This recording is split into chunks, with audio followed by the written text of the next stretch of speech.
गऊ के बछड़ा नहीं बेटा हो गया।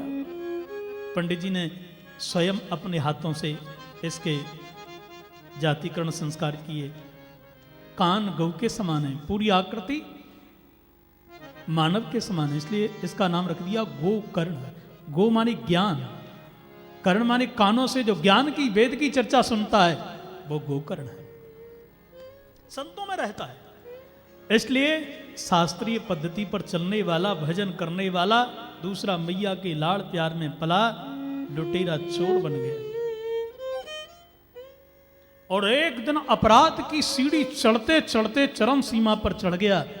मंदरा पान करता है, चोरी करता है, वेश्यालय में जाने लगा, धन को गमा दिया। एक दिन तो पिताजी को चौराहे पर रोक लिया, पिताजी धन कहां रखा है, गड़ा हुआ बताइए। बोले फूटी कौड़ी नहीं दूंगा। नहीं दोगे? आत्मदेव जी बोले एक चवन्नी नहीं दूंगा पिताजी, यदि आप पैसा नहीं दोगे। तो सुना है जब पिताजी मर जाते हैं तो पिताजी की संपत्ति पर बेटा का ही अधिकार होता है। हाथ में लाठी आपके सिर पे मारूंगा, ऊपर पधारोगे फिर तो मिल ही जाएगा ना सब मुझे। अब पिताजी रोने लगे, कहां जाऊं, कहां मर जाऊं, अब मेरा क्या होगा। और जो रोना प्रारंभ किया छोटा बेटा दौड़ के आ गया। गोकर्ण इसका नाम। पिताजी आप रो रहे हो? बेटा तेरा बड़ा भाई हाथ में लाठी लेकर के खड़ा है मुझे मारने के लिए, मैं कहां जाऊं, क्या करूं। ओहो पिताजी आज आपको ये महसूस हो रहा है कि आप पिट रहे हो। पिटते पिटते बाल सफेद पड़ गए, 3200 दांत नीचे आ गए, कमर झुक गई। अरे काम क्रोधादि ने, ए मान सम्मान ने आपको कितना पिटवाया है, आज होश आया है। असारा खलु संसारो दुख रूपी विमोहकः, सुतः कस्य धनं कस्य स्नेहवान ज्वलते निसम। पिताजी ये संसार है ना, इस संसार का नाम व्याख्या देखी जाए तो क्या है, संग माने संच्छिद्यते सारः इति संसारः, जिसमें सार नहीं है वो संसार है। सार है क्या इसमें? हमने विचार किया विवाह हो जाएगा तो हमको सुख मिलेगा, पर पत्नी से पति से हमको दुख दुगना मिलने लगा। बेटा हो जाएगा सुख मिलेगा, पर मिला क्या। घर बन जाएगा, कार आ जाएगी, दुगना दुगना दुख बढ़ गया। ये संसार सारहीन है। संसार में जो बेटा है, जो धन है, वो अपना नहीं है। स्वतः कस्य धनम कस्य, ये बेटा बेटी धन किसी के हुए क्या।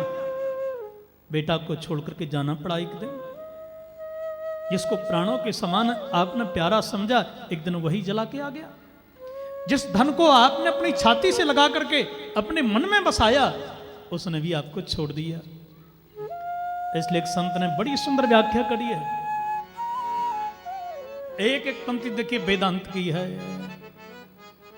ना सोना काम आएगा, ना चांदी आएगी, कब सज धज कर जिस दिन मौत की सहजादी आएगी, कर जिस दिन मौत की सहजादी आएगी, ना सोना काम आएगा, न चांदी आएगी, श्री राधे, सोना काम आएगा, न चांदी आएगी।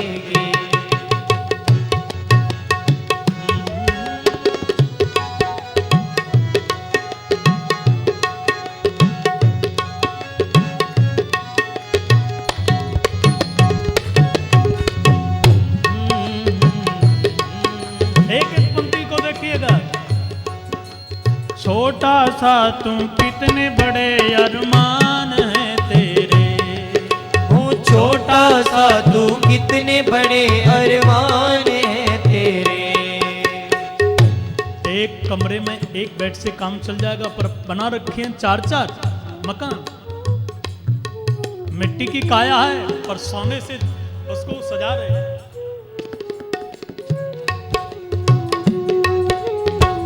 छोटा सा तू कितने बड़े अरमान हैं तेरे।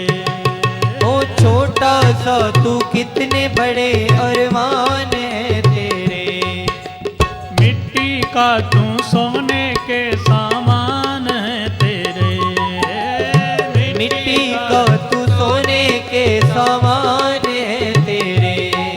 मिट्टी की काया मिट्टी में जिस दिन समाएगी। मिट्टी की काया मिट्टी में जिस दिन समाएगी। ना सोना काम आएगा ना चांदी आएगी। न सोना काम आएगा न चांदी आएगी। राधे राधे।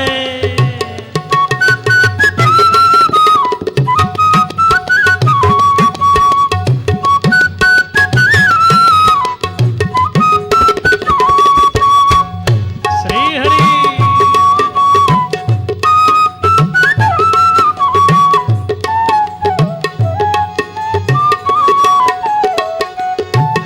अच्छा देखिए, आपके घर में पिंजरा होगा ना, जानते हो ना, उसमें तोते को हम बंद रखते हैं। और कभी विचार किया कि हम भी ऐसे ही पिंजरे में बंद हैं। दूसरी पंक्ति को समझ दिया, हम भी मोह के पिंजरे में बंद हैं। पंछी है तू तोड़ पिंजड़ा छोड़ के उड़ जा। पंछी है तू तोड़ पिंजरा छोड़ के उड़ जा।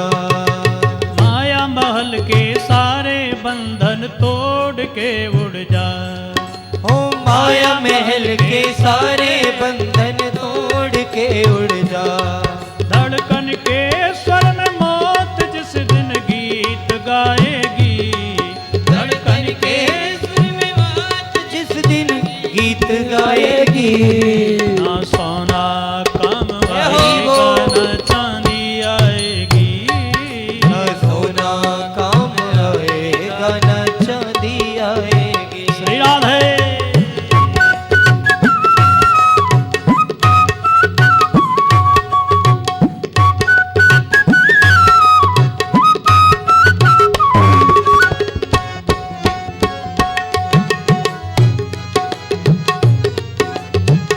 अच्छा तीसरी पंक्ति देखिए, आपने अपने गार्डन में यदि गुलाब का वृक्ष लगा है, फूल किसका लगेगा? कमल का लग जाएगा क्या? गुलाब का लगेगा। किसान ने खेत में यदि कहीं गेहूं की फसल बोई है, काटने को चना मिलेगा क्या? गेहूं मिलेगा। हम करते क्या है, फसल बोते हैं चने की, काटना चाहते हैं गेहूं। बोया पाप है, फसल क्या मिलेगी? कष्ट, दुख मिलेंगे। पाप की फसल मिलेगी, पर बोते तो पाप हैं, कष्ट बोते हैं, सुख चाहते हैं। जैसा किया है तूने तेरे साथ जाएगा। हो जैसा किया है तूने तेरे साथ जाएगा। बोए हैं तूने कांटे कैसे फूल पाएगा। बोए हैं तूने कांटे कैसे फूल पाएगा। ये पाप की गठरी तुझे एक दिन डुबाएगी। ये पाप की गठरी तुझे एक दिन डुबाएगी। ना सोना काम आएगा ना चांदी आएगी। ना सोना काम आएगा न चांदी आएगी। श्री राधे।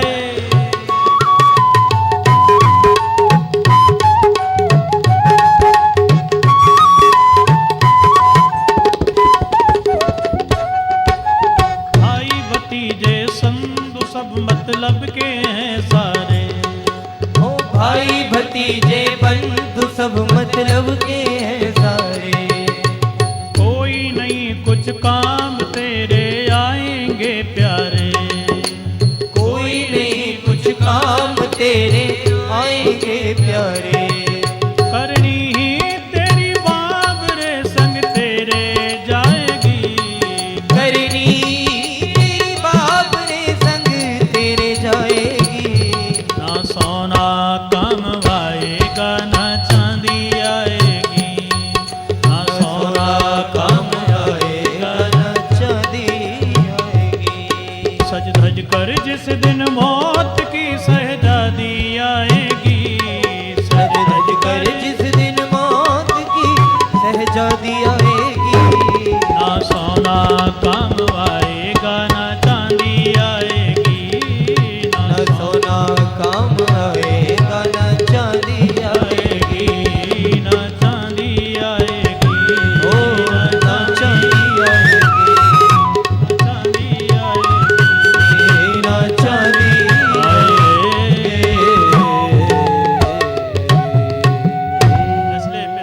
जो संपत्ति कमा के रख के जा रहे हो मरने के बाद काम में आने वाली नहीं है।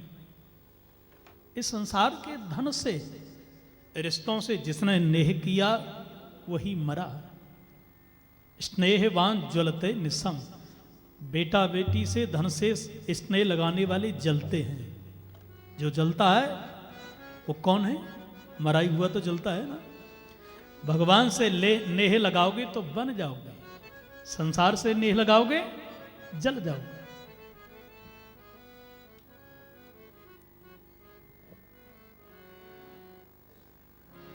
और याद रखिएगा, न चेन्द्रस्य सुखम किंचन न सुखम चक्रवर्तिनः सुखमस्ति विरक्तस्य मुने एकांत जीवनः।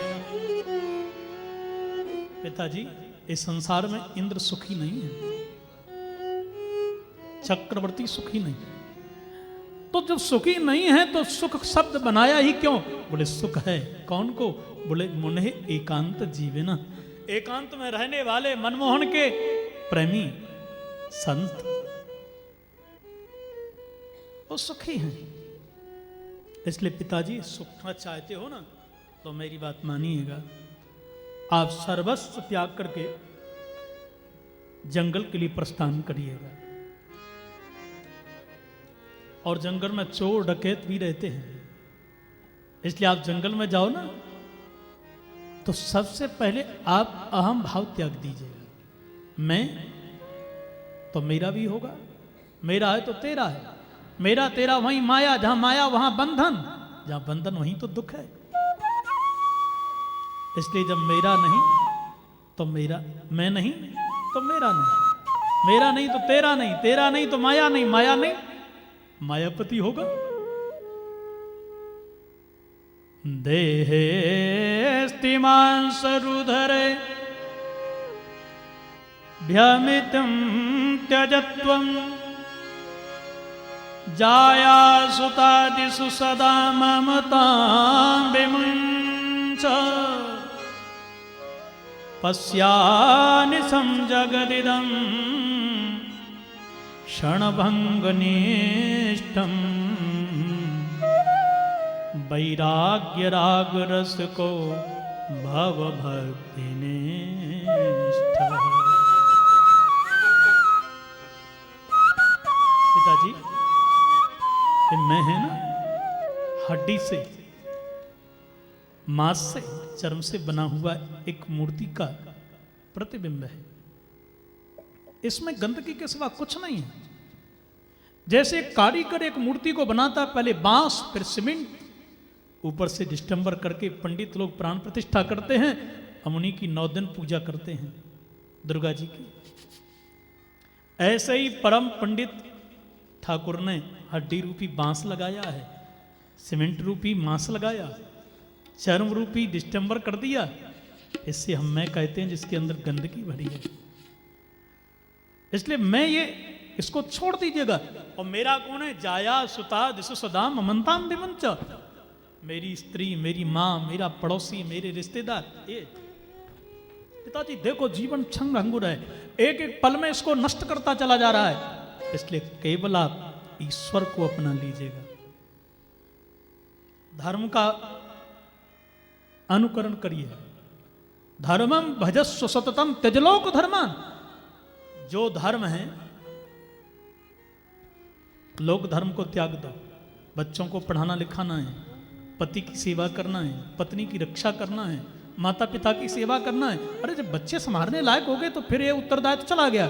इसलिए लोक धर्म को त्याग दो, क्योंकि ये इंसान भी भगवान का रूप है। जो आपको पत्नी मिली है, पति मिला है, ये भी भगवान की बगीची है। एक सेठ जी विदेश रहने लगे, पैसा ज्यादा हो गया, घर बगीचा खेत खिलान सब माली को दे गए।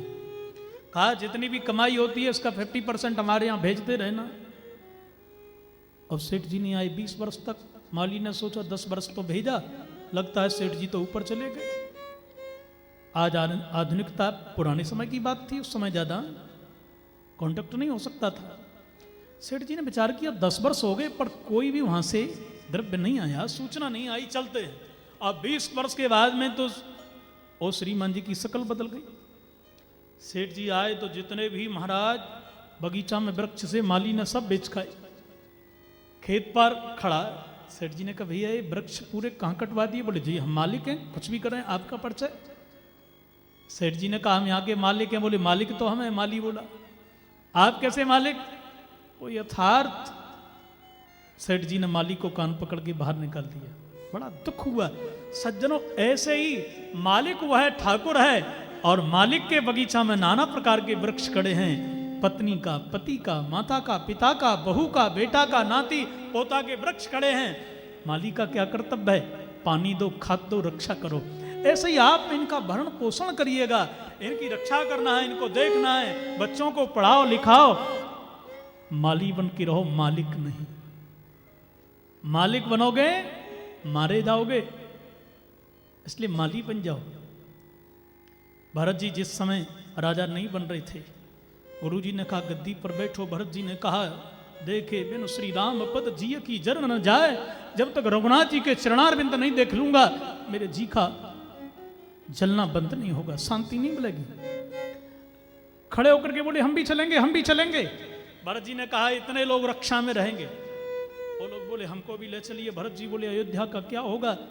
सब लोग खड़े होकर के बोले अयोध्या में आग लगा दो। बोले आग लगा देता, जला देता, पर मेरी होती तब ना। संपत्ति सब रघुपति की आही, ये तो मेरे रघुनाथ जी की है, मेरे यदुनाथ जी की है। ये जितने भी हमारे घर के बंदे हैं ठाकुर ने दिए हैं, माली बन के इनकी रक्षा करो, मालिक मत बनो। इसलिए लोक धर्म का परित्याग करो, सतत धर्म है उसका अनुकरण करो। और देखो त्यज लोक धर्म, लोक धर्म को त्यागने के बाद क्या करना है? बोले जही सेवस्व साधु पुरुषान जही काम तृष्णा। साधुओं की सेवा करो, कामना को, अपनी इच्छा को निकाल के फेंक दो। दुख देने वाली कामना है। कामना हुई भगवान बढ़िया बस अब अच्छा पद मिल जाए, मेरी बढ़िया नौकरी लग जाए, बस इतनी कृपा कर दीजिए। अब वो कांटा कांटा लगेगा, पीड़ा देगा, रात दिन नींद नहीं आ रही है, नौकरी बढ़िया लग जाए।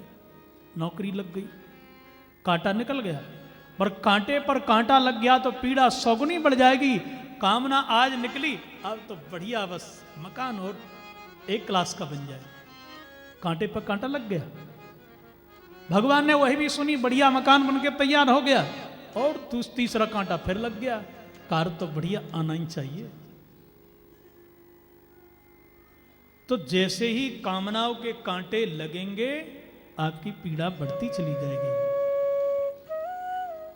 सेवस्व साधु पुरुषांजहि काम तृष्णा। केवल साधुओं की सेवा करो, कोई इच्छा मत रखो। अरे बच्चा सुयोग हो जाएगा, बाबूजी मुझे मोटरसाइकिल दिलवा दीजिए ना। और बेटा है तो तू 10 वर्ष का भी। अरे बेटा जब चलाने लायक हो जाएगा पिताजी दिला देंगे, कार लायक हो जाएगा तब दिला देंगे। ऐसे ही परम पिता परमात्मा जानता है कितने धन का ये सहन करने वाला है। लखपति होने पर पड़ोसियों को जिंदा नहीं छोड़ेगा, यदि करोड़पति खरबपति बना दिया तो पड़ोसी को जिंदा नहीं रहने देगा। इसलिए बहुत सुयोग्य समझेगा उतना देगा। पिताजी कण कण में संसार में ईश्वर समाया है, बिना उसके काम नहीं चलता है, वो किसी में नहीं है। हर इंसान में भगवान है, वो किसी में नहीं है। वो कैसे आप समझिएगा। एक ठाकुर साहब थे, बोलो जय श्री कृष्ण। जय श्री कृष्ण। ठाकुर साहब का शरीर पूरा हो गया। जब शरीर पूरा हुआ तो वसीकत पहले ही कर गए। वो विचार किया बच्चों में झगड़ा होगा, इसलिए लिख गए। और वसीकत में लिखा है कि मेरी आधी संपत्ति का अधिकारी मेरा बड़ा बेटा होगा, संपत्ति का चौथा भाग मेरे छोटे बेटा को दिया जाए, संपत्ति का 5वां हिस्सा मेरी बेटी को दिया जाए। तेरे ही हो गई। अब गांव की पंचायत बैठी, सरपंच जी ने कहा कि देखो ठाकुर साहब का शरीर पूरा हो गया है, अब उनकी संपत्ति विभाजित कर दी जाए। और देखो संपत्ति में क्या है, 19 ऊंट केवल। संभवतः ये राजस्थान की कोई घटना होगी। अब पहले तो क्या लिखा है बोलिएगा? बोले लिखा है कि हमारी आधी संपत्ति का अधिकारी बड़ा बेटा होगा। अब 19 के आधे करिए आप, हो जाएगा क्या? नहीं हो सकता है। देखो पहले आज भी हिमाचल के कई आप जगह देखिएगा, वस्तु आदान प्रदान के द्वारा व्यापार चलता था। ऐसा ही है ना, आजकल तो गवर्नमेंट की मुद्रा है, उससे ऐसा हो जाता है। पर 19 ऊँटों को बांटा कैसे जाए? पहले तो आधा करो, फिर चौथा करो, फिर 5वां हिस्सा करिएगा। क्या करना चाहिए? कई बार सभा बैठी, कई बार सभा उठ गई, बड़े परेशान हो गए। अंतिम बार सभा बैठी, बार वो अपना निर्णय नहीं सुना पा रही थी। इतने में एक श्रीमान जी ऊंट पर बैठ करके आ गए। अरे भाई कैसे बैठे हैं सभी लोग? बोले भैया एक गांव के ठाकुर साहब थे, उनका शरीर पूरा हो गया, उनकी संपत्ति का बंटवारा हो रहा है। ओहो, अरे वो तो हमारे भी मित्र थे, जरा हम भी तो। भैया क्या समस्या है? वो तो आपस में भी बांट लेंगे। बोले नहीं, समस्या ये है कि संपत्ति में 19 ऊंट हैं, बांटे कैसे जाए? अच्छा कैसे बट रहे हैं? बोले बड़े बेटा को आधा देना है, फिर चौथा भाग देना है, छोटे बेटा को 5वां भाग बेटी को देना है। उन्होंने कहा एक काम करो, हमारे ऊंट को मिला दो, क्योंकि हम भी उनके मित्र हैं। मित्र मित्र के काम में नहीं आया तो बेकार है, इसलिए हमारे ऊंट को मिला दो इसमें। आप गिनती करो कितने हो गए? बोले 20 हो गए सरकार। अच्छा क्या लिखा है? बोले आधा हिस्सा बड़े बेटा को दिया जाए। तो 20 के आधे कितने हो गए? 10 ऊंट दे दो। क्या लिखा है? बोले चौथा हिस्सा छोटे बेटा के लिए दिया जाए। तो 20 में से 4 भाग कर दो, 5 बचे, छोटे बेटा को दे दो। कितने बचे? बोले सरकार 5 बच गए। फिर क्या लिखा है? बोले 5वां हिस्सा बेटी को दो। अब 20 के 5 टुकड़े कर दो। कितने? 4 पंजे 20। 4 ऊंट बेटी को दे दो। अब क्या रहा? बोले 1 बच गया। वो जिसने 1 मिलाया था, कहा 1 हमारा हमारा है, सो हमको दे दो। लेकर के वो चल पड़ा। अब देखिए आप समझिएगा, 1 के बिना बंटवारा नहीं हुआ और 1 बटा नहीं। ऐसे ही समझिएगा, वह ब्रह्म के बिना संसार नहीं चल सकता है। प्रत्येक इंसान में जीव में समाया है और वो किसी में भी नहीं है। पिताजी हर रूप में वही है। हो सकता है कि बड़े भाई के रूप में वही ठाकुर आपको कटु वचन सुना करके जंगल भेज रहा है। मेरी बात मानो, जाओ भजन करो। बड़े भाग्य से शरीर मिला है। पिताजी जंगल में गए, 10वें स्कंद का पाठ किया, भगवान में समा गए। बोलो जय श्री कृष्ण। जय श्री कृष्ण। मैया ने बढ़ाया था, इसलिए जाकर के माँ के यहाँ धुंधकाड़ी पहुंच गया। माँ पिताजी तो जंगल को चले गए, अब बता कहाँ गड़ा है धन, कहाँ रखा हुआ है? अब पहले लॉकर वगैरह तो नहीं थे ना, जमीन में गाड़ देते थे। माँ ने नहीं बताया। बोले नहीं बताएगी ना तो लत्तया नचेत, चूल्हे की जलती हुई लकड़ी से तुझे जला दूंगा। अंधे कुआं में मां गिर गई, मर गई। अब तो परम स्वतंत्र 5 वेश्याओं को लेकर घर में ही रहने लगा। अज्ञानी अज्ञान रूपी धुंधकारी 5 वेश्या माने 5 विषयों को साथ में रहने लगा। एक बार डकैती डाली बड़े राजा के यहाँ। वेश्याओं ने विचार किया, पकड़ा गया तो ये मारा जाएगा, हम भी मारी जाएंगे, धन की रक्षा करने में भलाई है, इसलिए फांसी लगा दी। पर पापी के प्राण बड़ी देरी से निकलते हैं, इसलिए तप्तांगार समूहाश्चो, जलते हुए लकड़ी के कोला उसके मुख में डालती है, उसका प्राणांत हो गया। जल के कट के गिर के जल में डूब के जो मरता है वो प्रेतात्मा बनता है।